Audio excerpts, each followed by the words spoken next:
Hola amigas y amigos, nos encontramos de nuevamente en este programa Región Profunda de Telecinco HD del director don Marcos Saravia, y en esta oportunidad me he atrevido a invitar a una amiga que va por la elección de constituyente, y me refiero a Yanina Figueroa, una dirigente importante a nivel país, regional, vinculada al tema de las pymes, al tema de género, entre otras actividades que yo la he conocido en su vida. Ha dirigido una ONG importante, preocupado de los temas de la mujer, pero yo quisiera conversar con Yanina de temas de la Constitución, de temas de la región, y producir una interesante conversación en provecho de los televidentes.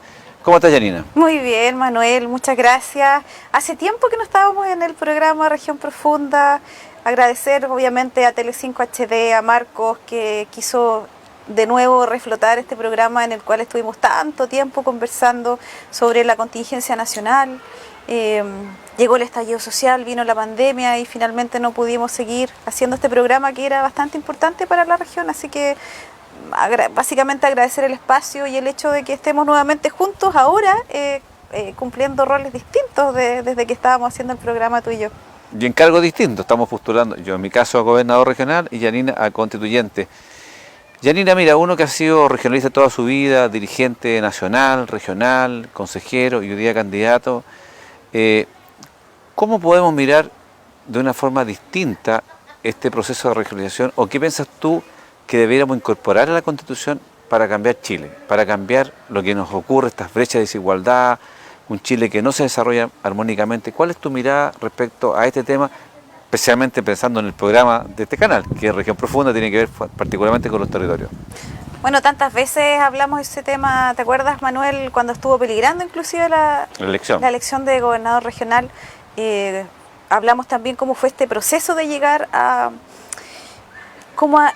iniciar un proceso de finalmente repartir mejor el poder para las regiones.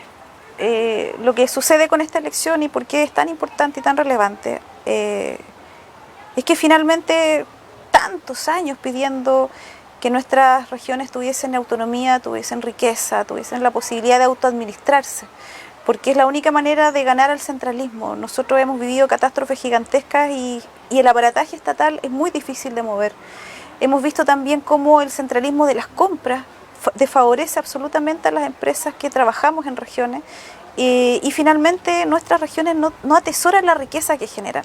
Tú más que nadie sabes que desde nuestras principales ciudades de la quinta región tenemos 2 puertos gigantescos que no dejan nada. Entonces esto nos invita también a soñar la posibilidad de un Chile distinto. Ahora, este proceso de regionalización se topa con una de las elecciones más importantes que tenemos en el país, sin duda alguna, que es específicamente la constituyente en el ya, pero antes, ¿por qué decidiste involucrarte en este proceso electoral que es tan difícil? ¿Ya? Y era distante para ti, porque tú estabas muy involucrado en las pymes, en el comercio, tan golpeadas con el estallido.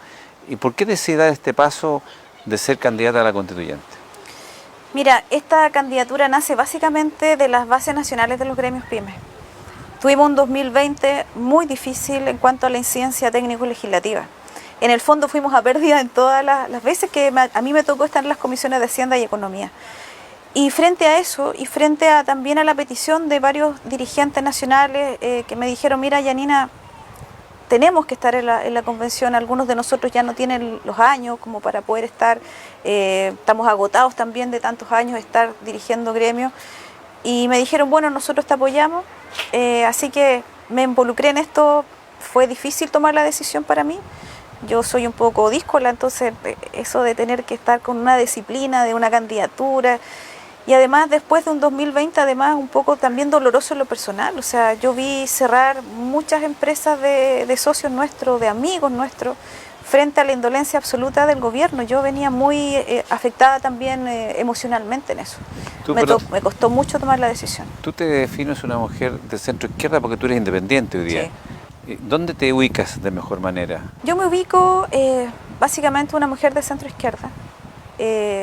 Pero ¿sabes qué, Manuel? Yo creo que hoy día a la gente no le interesa de dónde seas. A la gente lo que le interesa es tu coherencia. Es la sintonía que tú puedas tener con todo lo que la gente se ha quejado y con todo lo que nos hemos quejado. Si cuando en el 2020 yo hablo frente a los ministros y a los parlamentarios con tanta vehemencia es porque efectivamente nosotros advertimos lo que iba a suceder si es que no llegaban ayudas concretas, que no llegaban ayudas que además en el contexto internacional habían ejemplos que poder rescatar, que nosotros le dijimos al gobierno que pudiesen hacer ese tipo de ayuda. Y hoy día, frente al cierre y inminente de un sector tan importante para la economía de nuestro país, no queda una sensación en el fondo de que uno tiene que ser estrictamente apegada a lo que estamos reclamando todos los ciudadanos, mayor justicia en el fondo. Si lo que queremos es derrotar las desigualdades, acabar con un sistema que nos amordaza. ¿Y qué es lo que tú quisieras corregir en la Constitución o proponer? Porque una cosa, ya estamos hablando de que partimos de cero, entonces, ¿qué es lo que tú quieres proponer con tu mirada de mujer, de dirigente, en esta nueva Constitución? Mira, para mí es fundamental, primero, apoyar una descentralización, una federación de país, o un sistema parecido, federado o regionalista, continuar con este sistema regionalista que efectivamente nos dé poder de autonomía y decisión económica en las regiones. Por ejemplo, las decisiones de compra de los organismos públicos en nuestras regiones se están tomando a empresas santiaguinas o transnacionales o empresas demasiado grandes. Nosotros lo que producimos en la región generalmente son servicios y son algunos tipos de productos. Que seamos capaces de, en nuestra región, concretar esos negocios, y eso requiere de una mirada dentro de la Constitución que releve el rol de las empresas de menor tamaño, no solamente como las mayores generadoras de empleo, sino que además pueda prever que la concentración de mercado es algo que no habla con la prosperidad de las personas. Entonces, ¿cómo hacemos en la economía mucho más justa? ¿Cómo repartimos mejor la riqueza? ¿Cómo a partir de los derechos que queremos adquirir como ciudadanos, el agua, la educación, etcétera, todo lo que se ha hablado de los derechos, también somos capaces de generar un nuevo sistema tributario que no nos tenga el 20% del PIB, sino que sea mayor? Y ojalá que los que más tienen puedan dar más. Mira, de esa perspectiva yo te quisiera plantear mis propuestas como candidato a gobernador, que son, creo que muy importantes porque uno con la experiencia que tiene, porque yo creo que mi principal atributo es la experiencia y la trayectoria. No vengo a conocer los territorios, los problemas ahora en campaña, sino que he estado toda una vida dedicado al servicio público. Y uno ve efectivamente, acrecentado entre el estallido y la pandemia, las brechas. Y yo creo, Yanina, yo he llegado a varios convencimientos de distintas materias que podrían estar más distantes antes, y se ha visibilizado con la pandemia.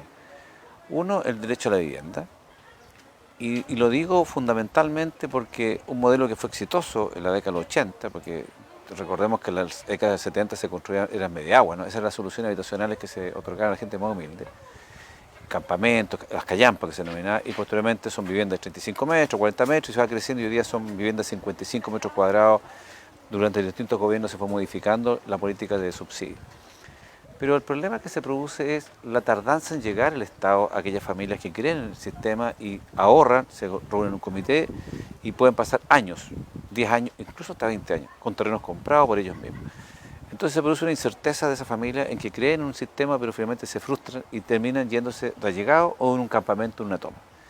Y por eso es que es importante que yo creo que si tú consagras el derecho a techo, que se denomina que es más amplio que vivienda, en dar respuestas certeras, que la familia que crea en un modelo, un sistema de esfuerzo personal, por cierto, que sepa que el año 1, 2 o 3 va a tener su vivienda. Hoy día no sabe.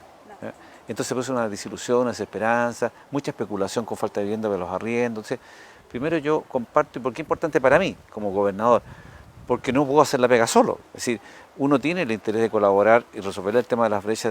Tenemos en esta región, que tú sepas, 80.000 personas viviendo, dato al día de hoy, 80.000 personas viviendo en campamentos. Una cifra, más de 253 campamentos. En la pandemia subieron 72 nuevos campamentos.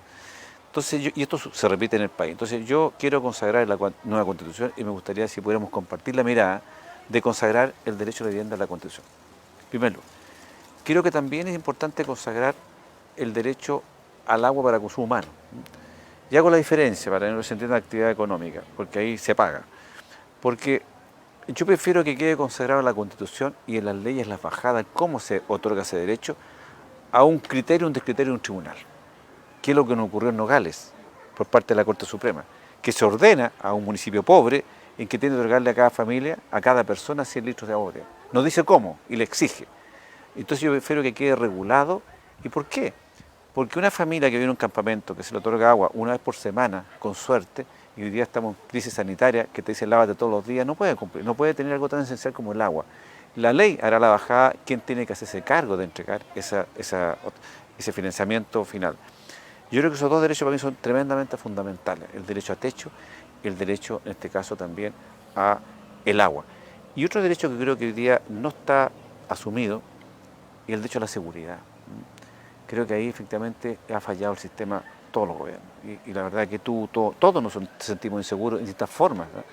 Entonces, tú compartes esa mirada que deberíamos, hay otros derechos, por cierto, que pudiéramos avanzar en consagrar esos derechos para tener un país más armónico, un país más justo. Sí, mira, una cosa es declarar los derechos y el derecho a la salud también, el derecho al agua, el derecho a la vivienda adecuada. Claro que son derechos, pero además tiene que quedar garantizado por el Estado. Por eso el sistema de cómo vamos a recaudar los dineros y vamos a fortalecer las arcas fiscales para que sea eficiente es un tema también importante que nosotros tenemos que en algún momento también ponernos a discutir. Una de las cosas terribles que ha pasado con el tema de la construcción de las viviendas y por qué hemos tenido tantos problemas, por ejemplo, con el otorgamiento de los subsidios, es porque se han hecho pésimos negocios entre los privados para poder construir las viviendas. Y hemos visto cómo han entregado casas hasta sin piso. Entonces, no podemos, en este caso han habido privados, yo te lo digo siendo pyme, no voy a llegar a ese nivel de escala, digamos, los socios nuestros no son, digamos, los grandes contratistas que contrata el modo Poservio. La privacidad, Manuel, o sea, cuando uno visita las viviendas que se han entregado a los últimos gobiernos, tú golpeas y se sienta al lado, se escucha cuando se tira la cadena de los baños, tú escuchas además las discusiones de los vecinos o de repente alguien tiene un perrito o un gatito que hace más, pero son absolutamente traspasables los ruidos y eso no es digno, eso no es una vivienda adecuada. Mis padres, por ejemplo, viven en una población Corvi en Playa Ancha, que son unos departamentos que se entregaron en los años 70, donde hay un hormigón súper grueso, donde ha pasado varios terremotos, donde tienen metros cuadrados súper para ellos que son solitos, ¿me entiendes tú? Y todavía esas viviendas están paradas y están bien estructuralmente. A partir de la democracia empezaron a construir viviendas, bueno, Bajos de Mena y tantos otros poblaciones que se crearon con tan poca... con tanto amor al prójimo además, porque cuando tú entregas eso a un ciudadano y una ciudadana, estás despreciando el derecho que tienen las personas a sentirse y a desarrollar una vida digna dentro de esa vivienda. Si ahí se desarrolla la familia, ahí se educan a los hijos, ahí se crean las instancias de cariño, se almuerza, ¿me entiendes tú? Entonces, no puede seguir el Estado en este nivel de abandono en el que hemos estado los chilenos durante tantos años. Por eso, este proceso es tremendamente importante y relevante. Sí, y el otro tema que yo creo que es importante para mí, como gobernador regional, y lo digo con mucha fuerza porque al haber sido parte de la Comisión Asesora Presidencial de la expresidenta Bachelet, que integré a honores, propusimos 72 proyectos de ley, y uno en particular lo propuse yo, propuse varias, pero en este en particular propusimos dos ideas. Uno, la ley de rentas regionales, que era mayor recaudación de empresas que deben tributar a la región para hacer región necesitamos más plata, no la misma, ¿no? Pero también la participación ciudadana. Yo creo que es vital el consultar a la gente, más plebiscito vinculante en cuando tú desarrollas un proyecto, en el caso de Viña del Mar, este proyecto de la salina, una termoeléctrica, un botadero, una cárcel, y que la ciudadanía se exprese en distintos niveles, y eso permite, yo creo que eso permite limpiar los grupos de intereses que intervienen, incluso que se enquistan en estos movimientos sociales, incluso a veces, o en ONG que suben de fachada.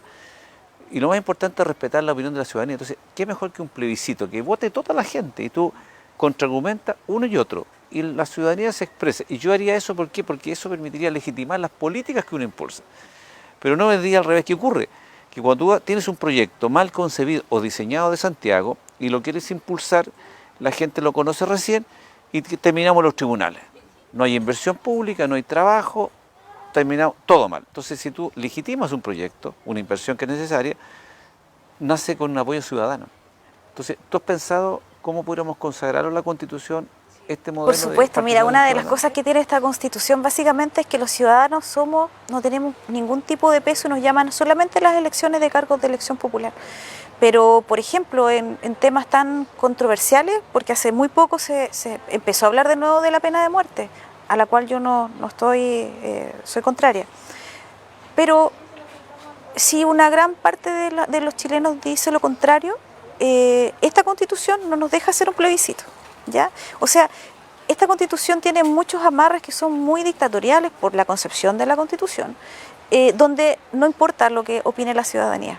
Por ejemplo, el PPT-11, o sea, nosotros podríamos ser justamente plebiscitados en cosas tan trascendentes para la vida de nosotros, o tal vez la pena de muerte, o tal vez si la gente dice sí, por ejemplo, al aborto hasta las 14 semanas, o por ejemplo, no sé, ¿qué vamos a hacer con los royalty mineros y los tributos que paguen los puertos de nuestra ciudad? ¿Por qué no nos preguntan a nosotros?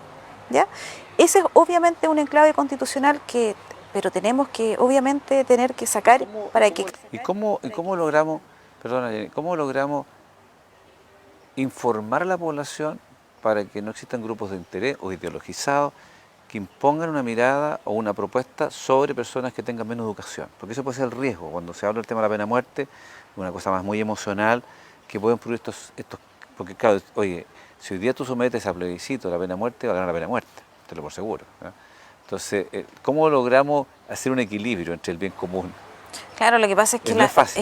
es que eso tiene la democracia, pues, Manuel, que finalmente cuando tú le preguntas a los ciudadanos van a responder. Y lo que los ciudadanos respondan van a ser materia de ley o de norma para que los ciudadanos podamos tener una convivencia. Pero ¿cómo logramos previamente educar? Es que ahí están los procesos, por eso cuando nosotros tengamos la posibilidad de plebiscitar, que son temas complejos, como lo hacen otros países sin ningún problema, tenemos que tener un financiamiento obviamente para que ambas posturas puedan tener una educación hacia la ciudadanía. Pero yo creo que a partir del 18 de octubre la ciudadanía está cada vez más educada en lo que está pasando y está mucho más consciente de lo que significa estar inserto en un país. Porque mira lo que nos pasa hoy día, en un debate constitucional, muy poca información, poquísima información. Aquí hay cerca de 160 candidatos a la región, con poco tiempo. El tribunal o el tribunal calificador de elecciones y el CERVEL lo han hecho pésimo esta vez. Ya hay gente que todavía no tiene el número, estamos hablando de 15 días de la elección, la verdad que es un desastre. Entonces, tenemos que modificar también las normas de elección popular, si bien es cierto, el resultado siempre ha sido muy transparente, desde el plebiscito hasta ahora, que es un modelo a seguir, pero cada día se hace más complejo educar a la población, porque hoy día estamos eligiendo constituyentes. En el caso tuyo, Yanina Figueroa, ¿por qué la comunidad tiene que elegir a Yanina Figueroa? Claro. ¿Dónde puedes poner tú esa propuesta? Porque son pocos los espacios. Y ahí también se produce un problema económico. Medio de comunicación queda fuera de poder exponer las propuestas que tú. Entonces, ¿por qué la gente viene a votar por ti y no por las otras 70 alternativas? Bueno, yo creo que esta candidatura tiene una coherencia con lo que dijo la gente el 18 de octubre. Primero dijo, en el caso de los constituyentes, que no quería ni políticos, ni ex ministros, ni ex seremis, ni ex funcionarios de gobierno. Yo no cumplo ninguna de esas funciones nunca en mi vida. Nunca he trabajado para el Estado, siempre he sido una mujer independiente. Una de las otras cosas que dijo la ciudadanía el 18 de octubre también es que ojalá que la gente que represente la convención tenga algún tipo de vinculación ciudadana. Y yo desde mucho tiempo, desde la colusión del papel higiénico, que soy dirigente gremial de las pymes, y de ahí en adelante he estado en todas las leyes que tienen que ver con las empresas de menor tamaño en el país. Tengo una vida pública también a partir de la Corporación Mujeres Líderes para Chile, a la cual he trabajado, y todo esto en forma voluntaria, Manuel. O sea, nosotros los dirigentes, especialmente los que trabajamos por los derechos de las mujeres, en este caso la corporación, o los dirigentes gremiales, somos apto honorem. Todo lo que yo he hecho durante todos los años ha sido, digamos, básicamente desde mi convicción, desde mi ser, que siempre como, tal vez por mi historia de vida, que siempre he sido como me he revelado mucho ante la injusticia. Yo tengo una vida pública muy conocida también en la región y valorada, fíjate, transversalmente. Por eso agradezco que podamos estar juntos hoy día. Yanina, no tenemos que tener temor a tener coincidencias, ¿no? No, porque todo a veces lo gente, contrario. no, yo no tengo ningún problema de coincidir con Yanina y ella conmigo en materias de bien común, porque en el fondo podemos tener diferencias ideológicas, quizás, o cada día las menos, porque los polos se acercan, dicen algunos, En definitiva, aquí hay coincidencia quizá en el diagnóstico. ¿Qué esperarías tú de un gobernador si eventualmente yo soy elegido gobernador? ¿Qué es lo que esperarías tú de un gobernador para esta región? En paralelo a lo que ustedes van a estar haciendo en la modificación de la Constitución. Bueno, yo lo primero que esperaría de ti como gobernador es que primero eligieras un equipo paritario. A mí Eso me lo tengo tocó, asumido. lo tienes como compromiso. Así es. Súper bien. ¿Sabes qué, Manuel? Y yo me acuerdo porque cuando hacíamos el programa tal vez no había tanta convicción en ese respecto. Y en eso te felicito porque fíjate que uno de los grandes dificultades que nosotros tuvimos en la Constitución paritaria, en la cual a mí también me tocó trabajar con las organizaciones de mujeres, fue que una gran parte de la derecha se opuso.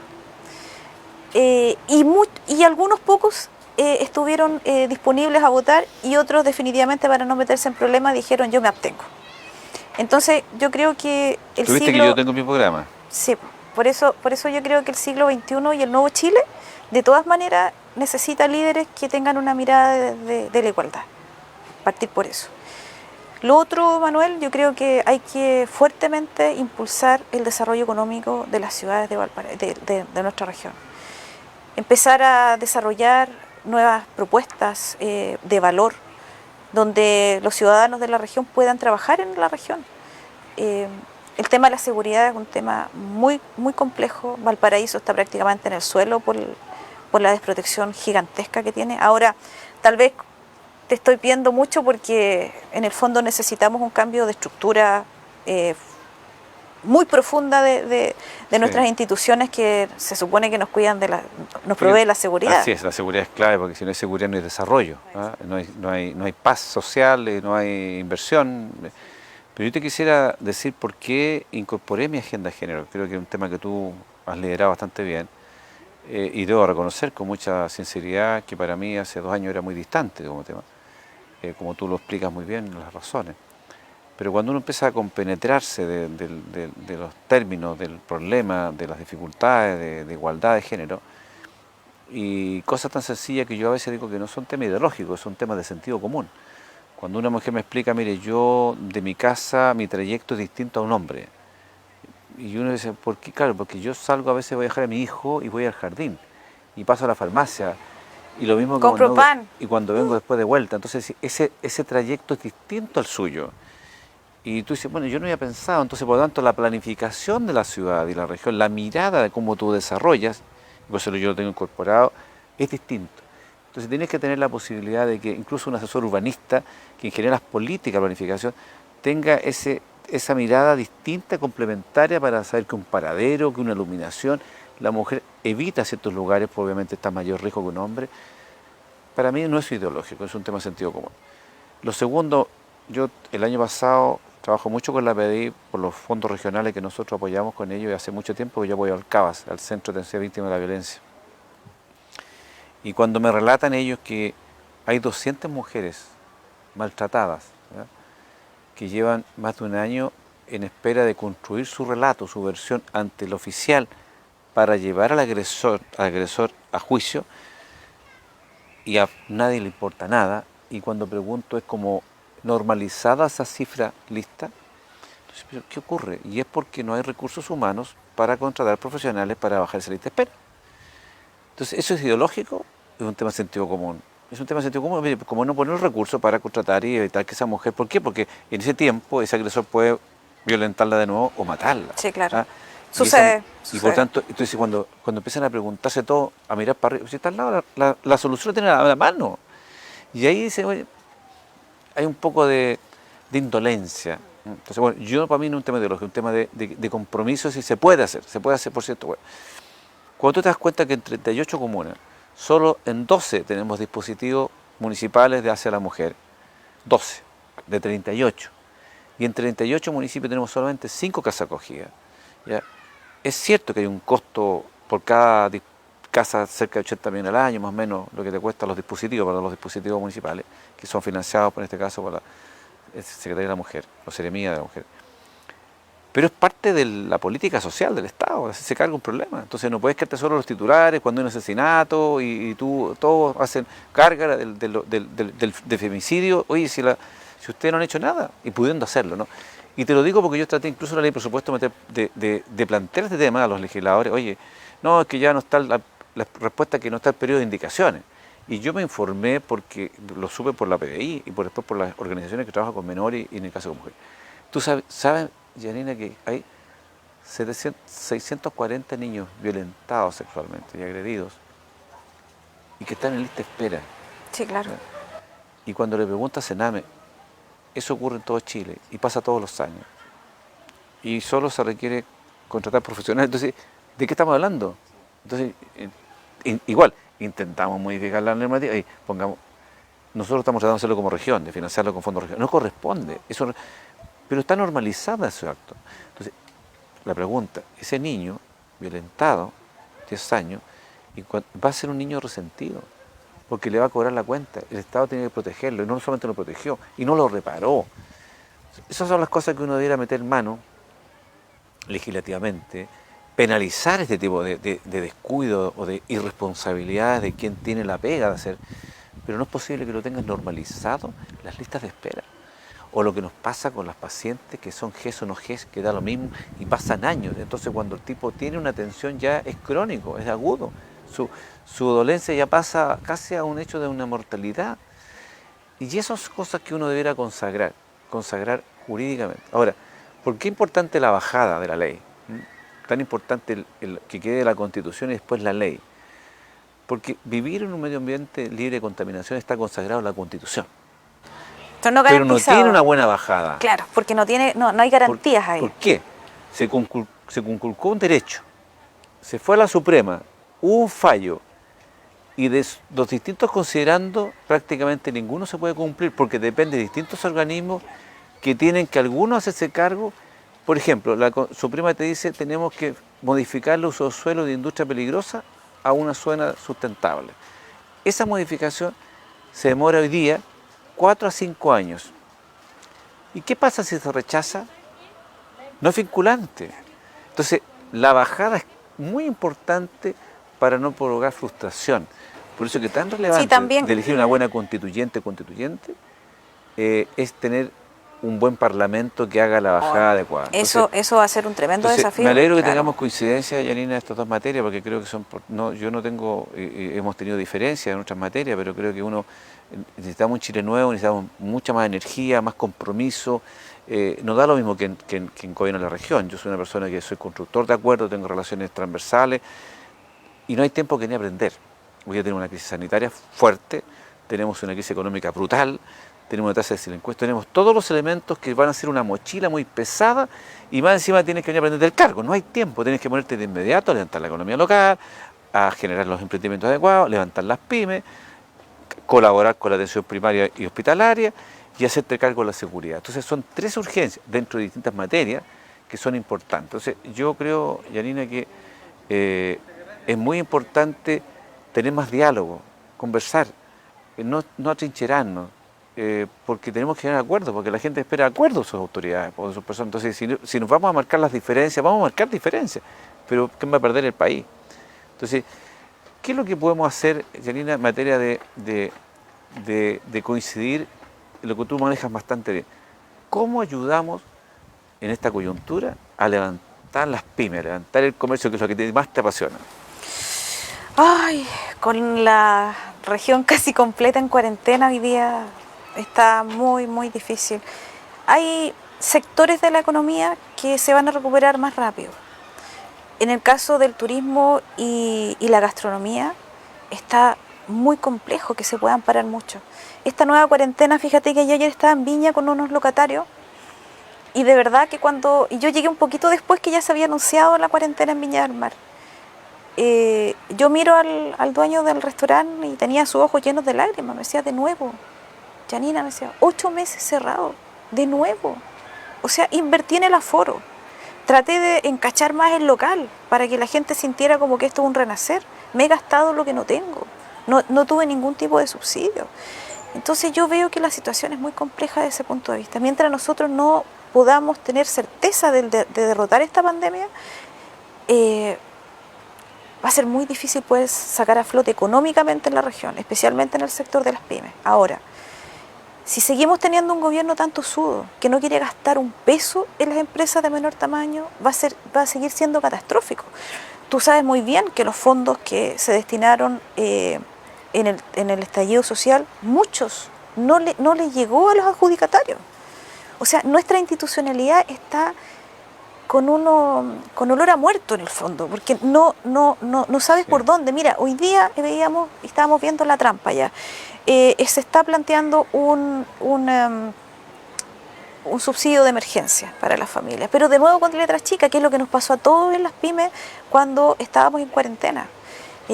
No tenías que tener IVA impago, los bancos te rechazaban porque no tenías movimientos y estábamos cerrados, ¿entiendes? Entonces, todo era con trampa. Y la cantidad de millones de dólares que se pusieron a disposición, más de 24.000 millones, la mitad, por ejemplo, en los créditos FOGAPE se fue al 50% de las empresas, que eran el 3% en el fondo de las empresas de 1 millón de UF. Entonces ahí tú dices, ¿cómo lo agarras ahora? ¿Qué es lo que necesitamos? Necesitamos en la región, para poder llamar inversión, necesitamos seguridad. Necesitamos poder trabajar, tomar la normalidad de nuestras vidas. Pero mientras eso no ocurra, estamos, digamos, en un limbo de incertezas tremendo. Sí, mire, yo comparto, bueno, como el tiempo es escaso, podemos seguir en otro programa, pero yo comparto contigo en el sentido, lo hablaba hoy día con un ex ministro, Briones, y también lo hablé con otro candidato presidencial, Joaquín Lavín, con Sichel, diciendo lo mismo. Mire, tenemos que modificar los instrumentos. Sí. No, déjame decirte, además, Manuel, que el peor ministro en pandemia fue Briones. Sí, no es posible que yo no pueda generar un impacto en los territorios, porque la forma de concursabilidad no me permite focalizar adecuadamente y por lo tanto se diluye el impacto de miles de millones que gastamos nosotros como región. Yo quisiera ayudar a la provincia de Petorca, a la gente de la Ligua, a los tejidos, a la provincia de Marga, no puedo. Hago un concurso, entonces se diluyen los impactos, mucha plata. Y lo que tú indicas, muchas personas te dicen, no puedo acceder porque tenía deuda previsional, tenía una deuda en el ICOM. Pero si están en una situación crítica, imagínate a estas alturas, entonces, cuando el ministro Briones saca el FOGAPE 2, sí, que va encima lo saca con mayores intereses. Tú me vas a perdonar, Manuel, pero yo creo que el respeto a la institución de la Presidencia de la República hace que algunos personajes ni siquiera debieran asomar la nariz en una elección tan importante como esta. Briones se va de ministro de Hacienda dejando un país con recesión, dejando a las pymes por el suelo y sin ningún tipo de solución frente a lo que a nosotros nos pasa.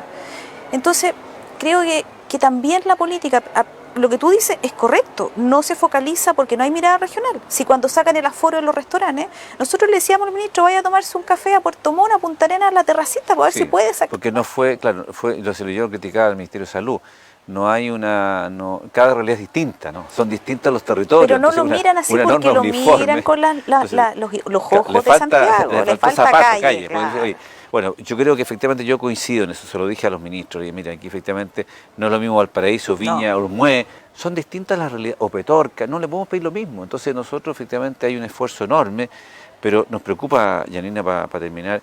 Yo tengo información, porque me reúno con muchas personas, conversar con empresarios chicos y medianos, del temor de esta prolongación de un mayores quiebras. Ahora, evidentemente la crisis sanitaria está en el primer minuto, estamos en la segunda ola, estos son los 15 días clave para poder sobrevivir, si logramos pasar o no pasar a esta ola. Por tanto, hay que hacer este esfuerzo. Las camas de las urgencias están ocupadas, porque hemos sido muy irresponsables todos, me refiero, incluso el permiso de vacaciones, las fiestas clandestinas, la movilidad.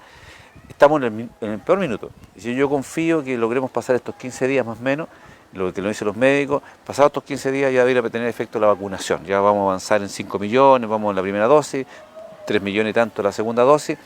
Se supone que cuando lleguemos a 8 millones ya deberíamos tener resultados, como está pasando en Israel. Así que yo confío en que resulte bien la planificación sanitaria, podamos ayudar a las pymes con otros instrumentos distintos, que sean mucho más amigables, más asequibles, que no tenga que contratar una consultora para que te ayude a postular.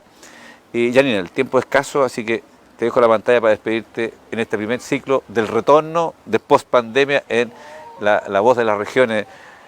Bueno, agradecer la instancia. Manuel, no había tenido la posibilidad de juntarme con ningún candidato a gobernador, no me ha invitado a ninguno, así que fuiste el primero. Agradecer además a Región Profunda, que fue un espacio que nos acogió durante tanto tiempo, pasamos tantos análisis políticos aquí desde la región de Valparaíso y desde el canal Tele 5 HD, que además como nuestra casa, así que agradecer eso. Y una nueva constitución requiere obviamente de personas que estén absolutamente comprometidas. Yo me siento muy capaz, muy comprometida, muy coherente además con lo que dijo la ciudadanía con respecto a los abusos. Yo sé de abusos, pues soy una empresaria pyme, nunca voy a crecer a los niveles que han crecido otros porque en este mercado altamente concentrado no se ha movido un ápice el mercado del papel higiénico, tú sabes, pues, sigue siendo 90% a manos de los mismos de siempre. Tenemos mucho que aportar desde ese sentido, una economía regionalista, local, con desarrollo efectivamente donde nosotros vivimos. Un país distinto desde ese punto de vista y una repartición mejor de la riqueza son los grandes sueños que por lo menos nosotros desde los gremios queremos impulsar. Te agradezco, Yanina, y ustedes, estimados televidentes, este fue un programa del retorno de Región Profunda. Le agradecemos al director Marco Saravia. Nos volveremos a encontrar porque esto es muy importante, seguir conversando sobre los sueños de un nuevo país, los sueños de una nueva región, y obviamente que no tenemos que temer de coincidir o de confrontar posiciones, porque en la medida de un debate sano, con altura y mira, quien gana es la gente, quien gana el país. Así que nos estaremos viendo en otro programa. Gracias, Yanina. Gracias, Manuel.